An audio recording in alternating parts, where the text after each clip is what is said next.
جی ہاں، یہ کچھ ہماری بات ہوئی ہے ابھی جی. اللہ رحم کرے. کہہ رہے ہیں اللہ تعالیٰ ہمارے ملک پر، پاکستان پر، یہ آخری روزہ ہے تو اس پر اللہ تعالیٰ رحم کرے، رحم کی دعا کر رہے ہیں. جی بالکل رحم کرے اللہ پاک، ہم سب پہ رحم کرے. اور ہاں، ہائے ہائے ہائے ہائے ہائے. اچھا جی حضرت، یہ عمیر بھائی جی میرا سوال جی فیصل بھائی صرف اس لیے آپ سے ہے جی کیونکہ آپ جب سوال سنیں گے تو آپ کہیں گے کہ جی بالکل صحیح. جی. اکثر لوگ کسی بات پر ایک دوسرے کو کافر کہہ دیتے ہیں. مائی گاڈ. کیا کوئی کسی کو اس طرح کافر کہہ سکتا ہے؟ ویسے موضوع شخصیت سے آپ نے موضوع سوال کیونکہ آپ وہ اتحاد کے حوالے سے میں کام نے کر رہے ہیں. فیصل بھائی ان کا 2009 میں اس پر ایک پرنسپلز آف تکفیر پر ایک بہت ضخیم کتاب لکھی ہے جی اور تقریباً 4 ایڈیشنز اس کتاب کے شائع ہو چکے ہیں. ہمارے ہاں ایک غیر معتدل رویہ اس بارے میں ہے. یا تو ہم کہہ دیتے ہیں کہ سب لوگ ہی کافر ہیں، یا یہ کہہ دیتے ہیں کہ کوئی بھی کافر نہیں ہے، سب مسلمان ہیں. تو بہت بنیادی بات ہے کہ جو مسلمان ہے وہ مسلمان ہے، جو غیر مسلم ہے وہ غیر مسلم ہے. نبی کریم صلی اللہ علیہ وسلم نے ایسے رویوں کی سخت ترین مذمت فرمائی ہے کہ کسی مسلمان پر کفر کا فتویٰ جاری کیا جائے. آپ صلی اللہ علیہ وسلم نے فرمایا کہ جو اپنے مسلمان بھائی کو کہے یا کافر، تو فرمایا کفر ان دونوں میں سے کسی ایک کی طرف لوٹ جاتا ہے. ایک حدیث میں تو یہاں تک منقول ہے کہ حالت جنگ میں جب ایک شخص نے دیکھا کہ ایک کافر لوگوں پر بڑی سختی کے ساتھ حملہ آور ہوتا ہے، انہوں نے بالکل نشانہ بنا کر اس کے قریب پہنچ کر جیسے ہی اس کو قتل کرنے کا ارادہ کیا تو اس نے فوراً زبان سے کلمہ پڑھ لیا. تو ان کے دل میں یہ خیال آیا کہ یہ خوف سے کلمہ پڑھ رہا ہے، انہوں نے اس کو قتل کر دیا. جب آپ صلی اللہ علیہ وسلم کی بارگاہ میں یہ مسئلہ درپیش ہوا تو حضور علیہ الصلوۃ والسلام نے سخت ترین ناراضگی کا اظہار فرمایا اور فرمایا حلا شققت عن قلبہ، تم نے اس کا دل چیر کر کیوں نہیں دیکھ لیا کہ وہ زبان سے کلمہ پڑھ رہا تھا یا دل سے کلمہ پڑھ رہا تھا. اور ایک حدیث میں تو یہاں تک ہے کہ ایک اور جنگ میں جب ایسا واقعہ پیش آیا، کچھ دنوں بعد اس قتل کرنے والے شخص کا انتقال ہو گیا. مسلمانوں نے اس کو قبرستان میں دفن کیا، قبر نے اس کو اٹھا کر باہر پھینک دیا. کچھ دنوں بعد اس کو دوبارہ یعنی اگلے دن دوبارہ دفن کیا، قبر نے اس کو پھر باہر پھینکا. آپ صلی اللہ علیہ وسلم کی خدمت میں جب مسئلہ پیش کیا گیا تو حضور علیہ الصلوۃ والسلام نے فرمایا کہ قبر اس سے زیادہ گناہ گار لوگوں کو قبول کر لیتی ہے، لیکن اللہ تعالیٰ تمہیں کلمہ طیبہ لا الہ الا اللہ محمد الرسول اللہ کی حرمت دکھانا چاہتا ہے. آج پوری مسلم دنیا بالخصوص پاکستان میں یہ پیغام دینا چاہوں گا کہ پیغام پاکستان ایک نیشنل نیریٹو ہے کہ جس کو ہمارے ملک کی طرف سے ایک نیشنل نیریٹو کے طور پر ایکسیپٹ کیا گیا ہے، اور تقریباً تمام ہی مکاتب فکر کے علماء نے، آپ یو نیم اٹ، پاکستان کے جتنے بڑے علماء ہیں تمام علماء نے اس ڈاکومنٹ پر دستخط کیے ہیں کہ تکفیری رجحانات کی وجہ سے، جو بے تحاشا تکفیری رجحانات کی وجہ سے پاکستان میں جو بے اعتدالیاں پیدا ہوئی ہیں، فرقہ وارانہ فسادات ہوئے ہیں، ایک دوسرے کی گردن زنی کی گئی ہے، تمام علماء نے اس پر اتفاق کیا ہے کہ اب ہم بجائے اس کے کہ ایک دوسرے کی تکفیر کریں، ایک دوسرے پر تضلیل کے فتوے جاری کریں، بلکہ اتحاد کی فضا کو قائم کرتے ہوئے ہم پاکستان کے کامن اینیمی کے خلاف جنگ کریں. دیکھیے میں ایک نقطہ یہاں دینا چاہتا ہوں. اللہ تعالیٰ نے یہود و نصارہ کے بارے میں فرمایا ہے and Jews and Christians are not Muslims. اللہ نے ان کے بارے میں فرمایا کہ قل تعالوا الی کلمۃ سواء بیننا و بینکم اللہ نعبد الا اللہ ولا نشرک بہ شیئا ولا یتخذ بعضنا بعضا اربابا من دون اللہ. ہم جوز اینڈ کرسچنس کو دعوت دے رہے ہیں کہ تم ایک کلمے پر ہمارے ساتھ اتفاق کر لو. وہ کلمہ کیا ہے؟ کہ اللہ کے سوا کوئی عبادت کے لائق نہیں ہے. تو جب ہم یہود و نصارہ کو صرف لا الہ الا اللہ پر جمع ہونے کی دعوت دے سکتے ہیں تو کیا وجہ ہے کہ پاکستان کے پوری مسلم دنیا کے تمام مکاتب فکر کے لوگ جو کم از کم اسلام کی ڈیفینیشن کے اندر داخل ہوتے ہیں وہ لا الہ الا اللہ محمد الرسول اللہ پر اتفاق نہیں کر سکتے؟ تو میں یہ سمجھتا ہوں کہ یہ ہماری باٹم لائن ہے پاکستان کے دفاع کے لیے، اپنے ملک کی سربلندی کے لیے، خاص طور پر جب سے پیغام پاکستان کا نیشنل نیریٹو ہمارے ریاستی اداروں کی طرف سے، ہماری قومی سلامتی کے اداروں کی طرف سے، بالخصوص ہمارے آئین کا ریفلیکشن اس کے اندر ہے. تو میں یہ سمجھتا ہوں کہ علماء کو چاہیے کہ اس نیریٹو کو آگے بڑھائیں اور اپنی صفوں میں انتشار ختم کریں. ہمارے انتشار میں یقیناً دشمن کو موقع ملتا ہے کہ پھر وہ ہم ایک دوسرے پر لڑنے کے لیے وہ آمادہ کرتے ہیں اور پرووک کیا جاتا ہے اس حوالے سے. اس میں میں تھوڑا سا ماشاءاللہ بہت اچھا پیغام دیا ہے ڈاکٹر صاحب نے. میں تھوڑا سا یہاں لوگوں کو اس حوالے سے بھی تھوڑا ہم چاہتے ہیں کہ پیغام جائے کہ بعض اوقات جو علماء یا مفتی ہوتے ہیں ان سے جب استفتاء کیا جاتا ہے، کسی خاص بابت سوال کیا جاتا ہے، تو پھر وہ ان کی یہ شرعی مجبوری ہوتی ہے کہ وہ اس سوال کا اسی طرح جواب دیں جیسے شرعاً جواب بنتا ہے. مثلا جب پوچھا جائے گا جی کہ بھئی ایک آدمی ہے نماز کا انکار کرتا ہے، کیا جواب دیں گے؟ وہ چاہے ڈاکٹر صاحب ہوں یا میں ہوں یا کوئی ہو، ہم یہی جواب دیں گے بھئی جو بھی ضروریات دینیا کا انکار کرے گا بے شک وہ لا الہ الا اللہ محمد رسول اللہ پڑھنے والا ہو، اس کے باوجود جو ضروریات دین کا انکار کرے گا وہ دائرہ اسلام سے خارج ہو جائے گا. یہ ایک مفتی کا ذمہ داری ہوتی ہے کہ وہ جو سوال ہو اس کے مطابق وہ جواب دے. تو اوورآل ہم بھی اس چیز کے قائل ہیں کہ پاکستان کے اندر مذہبی رواداری ہو، اپنا عقیدہ چھوڑو. صرف پاکستان میں نہیں حضرت، میں تو کہتا ہوں پوری دنیا میں جو مسلم موجود ہیں ان سب کے اندر یہ رواداری ہونی چاہیے. یہ بات ذہن میں رہنی چاہیے. دیکھیے، ایک ہوتی ہے غلطی، عملی غلطی، عمل کی غلطی، کوتاہی، یہ قابل معافی ہے، لیکن عقیدے کی غلطی معافی نہیں. فیصل میں اس میں ایک اور چیز ایڈ کروں گا. مفتی صاحب نے جس طرح فرمایا کہ علماء سے سوال ہوتا ہے، لیکن اس وقت دیکھنے میں یہ آ رہا ہے کہ ہمارے ہاں وہ لوگ جو علم کے اندر کوئی بہت زیادہ رسوخ نہیں رکھتے، بہت ڈیپتھ نہیں رکھتے.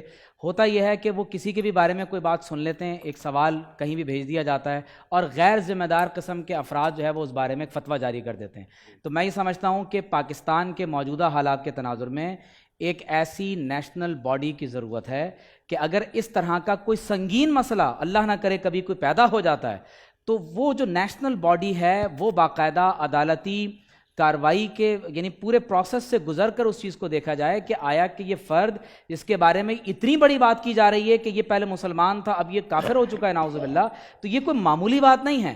تو لہٰذا میں تو یہ بات سمجھتا ہوں کہ اور یقیناً مفتی صاحب بھی اس بات کی تائید کریں گے کہ جو ہمارے غیر ذمہ دار افراد ہیں ان کے پاس ان کے ہاتھ میں یہ قلمدان بالکل نہیں ہونا چاہیے. اس پر قانون سازی ہونی چاہیے تاکہ ہر دوسرے دن جو کسی کو کافر کہہ دیا جاتا ہے، مسلمانوں کے بارے میں فتوے جاری کر دیے جاتے ہیں. لیکن اس میں یہ بات ٹو سائیڈڈ ہے، توہین اور تکفیر دونوں سے اجتناب ضروری ہے. کہیں ایسا نہ ہو کہ اس کے سبب ہمارے ملک میں حالات جو ہے وہ خرابی کی طرف جائیں. بہتر یہی ہے کہ اپنے ملک کو آپ گرین رکھیں اور اس کو بہتر بنانے کی سبحان طرف آگے اللہ، جائیں. سبحان اللہ. فیصل بھائی حضرت صحیح ہے سب، آپ دوسری رائے نہیں ہے. دیکھیں اب اس میں بسم اللہ الرحمن الرحیم جی فرمایا 3 چیزیں انسان کو ہلاک کرتی ہیں: شوہ المطاع، ہوا المتبع، اعجاب المرء برائیہ. شو یعنی انسان کم ظرف ہو، کم حوصلہ ہو، تنگ دل ہو، کنجوس ہو، بخیل ہو، یعنی یہ شو خواہشات کے پیچھے چلنے والا ہو اور اپنے آپ اپنی رائے کو بڑی رائے سمجھا، میں ہی بڑا عقلمند ہوں، میں ہی بڑا علم والا ہوں اور میں ہی سب کچھ ہوں. یہ چیزیں 3 چیزیں جس سے پائی جائیں گی وہ تباہ ہو جائے گا. ٹھیک ہے، ٹھیک ہے جی. آپ دونوں کر لیں پھر میں اس کے بعد اگلے سوال کی طرف بڑھوں گا. بسم اللہ الرحمن الرحیم. دیکھیے، اسلام میں داخل ہونے کے لیے اللہ تبارک و تعالیٰ نے جو شرط رکھی ہے وہ کلمہ طیبہ کا اقرار ہے، یعنی لا الہ الا اللہ محمد رسول اللہ. جو بھی شخص یہ کلمہ پڑھتا ہے، پڑھنے کے بعد وہ اسلام کے دائرے میں داخل ہو جاتا ہے. اب آگے تشریحات میں مختلف لوگ اپنے اپنے مزاج کے تحت تشریحات شروع کر دیتے ہیں. اسلام میں داخل ہونے کے لیے شرط اللہ کی وحدانیت کا اقرار اور نبی خاتم صلی اللہ علیہ وآلہ وسلم کی رسالت اور خاتمیت کا اقرار ہے. یہ شرط اول ہے. ٹھیک ہے. باقی تمام چیزیں پھر اس کے ضمن میں آتی ہیں. اب اگر کوئی شخص فرض کریں شراب پیتا ہے تو وہ گناہگار ہے، مجرم ہے. اگر کوئی شخص زنا کرتا ہے تو وہ گناہگار ہے، مجرم ہے، شرعی قوانین کے تحت اس کو سزا ملے گی. ٹھیک ہے. اگر کوئی شخص کسی کو گالی دیتا ہے، کسی کی توہین کرتا ہے تو جو شریعت کی سزا ہے اس کے مطابق اس کو سزا ملے گی، لیکن وہ کافر تو نہیں ہے جب تک وہ نبی کریم کی رسالت کا انکار نہ کرے، جب تک وہ کلمہ توحید کا انکار نہ کرے، اس وقت تک وہ مسلمان ہے. پہلی بات. دوسری بات، ہاں جو ضروریات دین ہے، جیسے خود نماز ہے، ٹھیک ہے، روزہ ہے، نہ پڑھنا ایک الگ موضوع ہے، انکار کرنا ایک الگ موضوع ہے. بہت سارے ایسے لوگ ہوں گے جو نماز نہیں پڑھتے ہوں گے سستی کی وجہ سے، غفلت کی وجہ سے، گناہ گار ہیں.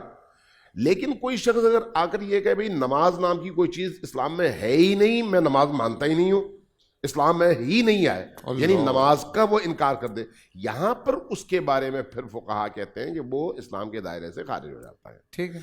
یعنی ان چیزوں کو ہم کہتے ہیں ضروریات دین، جن کی بنیاد پر دین قائم ہے. نماز ہے، روزہ ہے، زکوٰۃ ہے، حج ہے، باقی تمام ایسے افعال اور ایسی عبادات. اگر ان کا کوئی انکار کرتا ہے تو اس انکار کے نتیجے میں وہ بھی بھنگ پی کر انکار نہ کرے، شراب کے نشے میں انکار نہ کرے، یعنی وہ وجداناً کہے بھئی میں ان چیزوں کو اسلام مانتا ہی نہیں ہوں، یہ اسلام ہے ہی نہیں، اسلام میں یہ چیزیں شرط ہے ہی نہیں، نہ کوئی نماز ہے.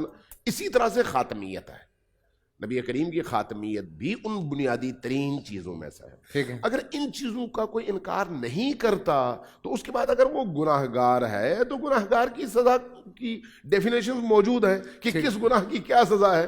وہاں پر پھر ہمیں خدا کی مسند پر بیٹھ کر لوگوں کو دین سے باہر نکالنے کی اجازت کسی نے نہیں دی. ہماری جو مشکل ہے وہ یہ ہے کہ ہم اپنے آپ کو اللہ کی مسند پر بٹھا کر مخلوق خدا کو اپنی مرضی سے کسی کو دین میں داخل کرنا شروع کر دیتے ہیں اور کسی کو خارج کرنا شروع کر دیتے ہیں. یہ کاروبار ہے، یہ دینداری نہیں ہے. ٹھیک ہے جی. نوید عباسی صاحب. فیصل بھائی، حرمت مسلم یعنی مسلمان کی جان، مال، عزت، آبرو کی حفاظت، یہ تو بہت ضروری ہے، دوسرے مسلمان کا خیال کرنا. اور ظاہر ہے کہ اگر وہ کافر نہیں ہے اور اس نے کوئی ایسا عمل نہیں کیا تو خواہ میں اس کو کافر قرار دینا تو یہ ظلم ہے. اس پر علماء کرام کلام کر چکے ہیں. میں یہ عرض کرنا چاہتا ہوں کہ جس لمحہ موجود میں ہم ہیں، یہاں موجود اگر کوئی آدمی، ہم آج کے مسلمان کو کافر کہنے پر یہ کہتے ہیں کہ پاکستان میں ایک نظام ہے، ایک قانون ہے کہ آج کسی مسلمان کو کوئی کافر نہ قرار دے. اچھی بات ہے، نہیں قرار دینا چاہیے اور تکفیر کے فتوے بھی نہیں دینے چاہیے. لیکن حضرات اہل بیت، صحابہ کرام رضوان اللہ تعالیٰ علیہم اجمعین کے حوالے سے جب کوئی کفر کی بات کرے تو یہ اس سے بھی زیادہ شدید ترین بات ہے. اس پر بھی پابندی ہونی چاہیے اور اس کے لیے باضابطہ اور باقاعدہ جو قانون سازی ہے اس پر واقعتاً عمل ہونا چاہیے. دیکھیے، ہم نے اسی رمضان المبارک میں یہیں پر پروگرام کیا ہے. کتنے ہمارے جذبات تھے، ہمارے جذبات کنٹرول میں نہیں تھے، لیکن اس کے باوجود اگر کوئی گفتگو سنے، ہمارا وہ پورا پروگرام دیکھے جو میں نے ابتداً گفتگو کی، آپ نے کی، مفتی صاحب نے کی، سارے علماء نے کی، ہم نے کسی کو فوراً کافر نہیں قرار دیا، ہم نے کسی پر بہتان نہیں باندھا. ہم نے اس نتیجے میں جو تحقیقات ہو رہی ہیں عدالت کی طرف رجوع کرنے کی بات کی ہے اور والدین کو یہ تعلیم دی ہے کہ وہ اپنے بچوں پر نظر رکھیں، انہیں مسلمان بنائیں تاکہ وہ دائرہ اسلام سے باہر نہ نکلیں، اور جو دائرہ اسلام میں آ گیا اب وہ اسلام کے سامنے سر خمے تسلیم کرے. پورا سال انتظار تھا مجھے اس رمضان میں، 30 دن 6 ٹیمز، 12 کنٹیسٹنٹس، کیش کا پاؤں. اب گیم وہ ہوگا جسے آپ کا نہیں ہوگا، جس نے جو کرنا تھا کر لیا. لاکھوں عوام کو دینے کا ذمہ ان میں حصہ. شور گونجے گا ہر گلی نکڑ اور دکان. رمضان لیگ بنے گی آپ کی پہچان. نعرہ لگے گا تو پارا چڑھے گا. گیم شو ایسے چلے گا. رمضان لیگ روزانہ شام 7 بجے صرف بول انٹرٹینمنٹ پر. بول انٹرٹینمنٹ کے شوز دیکھنے کے لیے ہمارے چینل کو سبسکرائب کریں اور بیل آئیکن پر کلک کرنا نہ بھولیں.